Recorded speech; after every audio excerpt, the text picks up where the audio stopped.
നമസ്കാരം സുഹൃത്തുക്കളെ. സംവിധായകൻ കമലിന്റെ അസിസ്റ്റന്റായി സിനിമയിലേക്ക് വന്ന് പിന്നീട് ചെറുതും വലുതുമായ നിരവധി വേഷങ്ങൾ ചെയ്ത് സിനിമയിൽ സജീവമായ നടനാണ് ഷൈൻ ടോം ചാക്കോ. ഇപ്പോൾ താൻ ആദ്യമായി മമ്മൂട്ടിയെ കണ്ടതിനെ കുറിച്ച് പറയുകയാണ് താരം. ഒരു ഓൺലൈൻ മാധ്യമത്തിന് നൽകിയ അഭിമുഖത്തിൽ സംസാരിക്കുകയായിരുന്നു ഷൈൻ. ഞാൻ മമ്മൂക്കയെ ആദ്യം കാണുന്നത് രാപ്പകലിന്റെ സെറ്റിലായിരുന്നു. അന്ന് ഞാൻ അദ്ദേഹത്തിന്റെ അടുത്തേക്ക് പോലും പോയിരുന്നില്ല.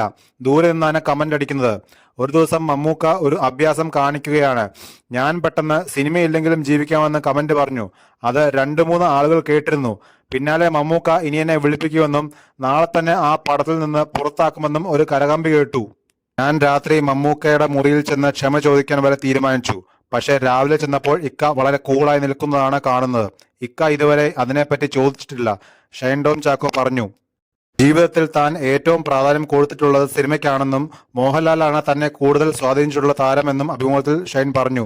മമ്മൂക്കയെ പരിചയപ്പെടുന്നത് വരെ പെർഫോമൻസിന്റെ കാര്യത്തിൽ ഒരു കടുത്ത മോഹൻലാൽ ആരാധനായിരുന്നു താനെന്നും ഷൈൻ കൂട്ടിച്ചേർത്തു. എന്റെ ജീവിതത്തിൽ ഞാൻ ഏറ്റവും പ്രാധാന്യം കൊടുത്തിട്ടുള്ളത് സിനിമയ്ക്കാണ്. ലാലേട്ടനാണ് എന്നെ ഏറ്റവും കൂടുതൽ ഇൻഫ്ലുവൻസ് ചെയ്തിട്ടുള്ളത്. അദ്ദേഹമാണ് സിനിമയിലേക്ക് വരാനും ഒരു അഭിനേതാവാനും എന്നെ സ്വാധീനിച്ചത്. എന്നാൽ ഞാൻ ഏറ്റവും കൂടുതൽ വർക്ക് ചെയ്തിട്ടുള്ളത് മമ്മൂക്കയുടെ കൂടെയാണ്. ഞാൻ പെർഫോമൻസിന്റെ കാര്യത്തിൽ ഒരു കടുത്ത ലാലേട്ടൻ ആരാധകനാണ്. മമ്മൂക്കയെ പരിചയപ്പെടുന്നവരായിരുന്നു അത്.